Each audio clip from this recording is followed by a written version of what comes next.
নমস্কার বন্ধুরা, আপনারা কেমন আছেন? আশা করি ভালোই আছেন। আমরা ভালোই আছি। চলে আসলাম জীবন কাহিনী চ্যানেলের পরবর্তী একটি এপিসোড নিয়ে। এপিসোডটার নাম দেওয়া হয়েছে কন্যা সন্তানের প্রতি খারাপ ব্যবহার করা। আমরা সমাজে দেখি যে কন্যা সন্তান যখন পরিবারে হচ্ছে বা জন্ম হচ্ছে তখন সবার মুখ কালো। এর কারণ কি এটা আমি এখনও অবধি বুঝতে পারিনি। কারণ যখন একটা সন্তান পেটে আসে বা গর্ভধারণ করে, কত আশা নিয়ে সে পৃথিবীতে আসে। আহ, আমি আপনারা সবাই এসেছি, ঠিক আছে?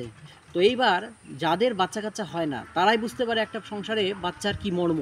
যাদের তারা তখন ভাবে যদি একটা মেয়েই হতো বা তাহলেও তো আমাদের সংসারটা ভরে থাকতো, ছেলে লাগতো না, একটা মেয়ে যদি হতো। আর যখন হয়তো পেটে হয়তো থাকলো মহিলাদের যে পরীক্ষা করা হয়, টেস্ট করে ভ্রূণ নষ্ট করা হচ্ছে, এই পাপ কাজও করা হয়। আচ্ছা, বংশের প্রদীপ রক্ষা করার জন্য ছেলে বলে লাগে। আচ্ছা, ছেলেটা যদি নেশা টেশা করে যদি একবারে সব কিছু মনে করেন যে পরিবারটাকে আরও ধ্বংস করে দিল টাকা পয়সা ইয়ে করে, তাহলে কি পরিবারের কি অস্তিত্ব বজায় রাখলো না শেষ করে দিল? আর মেয়েটি যদি একটা ডাক্তার হলো বা বড় হয়ে সংসারটাকে দেখছে, তাহলে তো মুখটা উজ্জ্বল করলো আমার তো মনে হয় মেয়েটাই। তাহলে বংশের প্রদীপ রক্ষা করার জন্য ওটা আগেকার যুগে চল ছিল। এখনকার যুগে হিসাবে ছেলে মেয়ে কিন্তু সবাই সমান। আর একটা ছেলে যখন বড় হয় তখন কিন্তু তাকে কি করে দিতে হবে একটা চিন্তা ভাবনা থাকে, তার ভবিষ্যৎ করে দিতে হবে, টাকা লাগবে এই লাগবে। বড় হলে অত্যাচার মা বাবার প্রতি, যে বাড়ি থেকে বের হয়ে যাও, ছেলেরা করবে। মেয়েরা কিন্তু অল্পতেই সন্তুষ্ট, যে বাড়ি থেকে বের করে দিতে পারবে না, এবং যেখানে বিয়ে দিবে বা অল্পতেই সন্তুষ্ট কিন্তু মেয়েরাই থাকে। মেয়েরা কিন্তু লক্ষ্মী বলা হয়।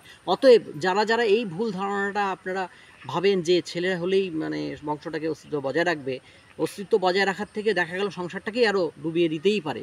তো ওই জন্য ছেলে মেয়ে কিন্তু সমান। আমি মানছি যে মেয়ে কিন্তু বারবার করে বলছি ছেলেও দরকার মেয়েও দরকার, ঠিকই আছে। কিন্তু মেয়েদেরকে যে অত্যাচার করা হয়, যে অন্যায় করা হয়, বিভিন্ন রকমভাবে ভ্রূণ হত্যা করা হয়, এই পাপ কাজ থেকে সবাই বিরত থাকতে হবে। না হলে আমাদের সমাজটা ধ্বংস হয়ে যাবে। কারণ নারীর থেকে কিন্তু সব জীবের সৃষ্টি হয়েছে, এটা মাথায় কিন্তু রাখতে হবে।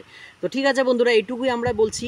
আর জীবন কাহিনী এই চ্যানেলের আমরা জীবনের সুখ দুঃখ, হ্যাঁ, হাসি কান্না, জীবনের ছোট ছোট দিকগুলো আমরা শর্ট ভিডিও এবং বড় ভিডিওর মাধ্যমে আমরা কিন্তু বরাবরই তুলে ধরে থাকি। তো আপনারা আমাদের চ্যানেলের পাশে যেভাবে আছেন, আশা করি পরবর্তীতেও আমরা আপনাদের অবশ্যই পাবো, এই আশাই রাখি। এবং এই চ্যানেলের পাশে সবাই সবসময় থাকবেন, এবং লাইক সাবস্ক্রাইব, হ্যাঁ, কমেন্টস, ঠিক আছে, করবেন। অবশ্যই পাশে থাকবেন। ভালো থাকবেন বন্ধুরা। নমস্কার। বাবা নমস্কার করে দাও। নমস্কার। হ্যাঁ।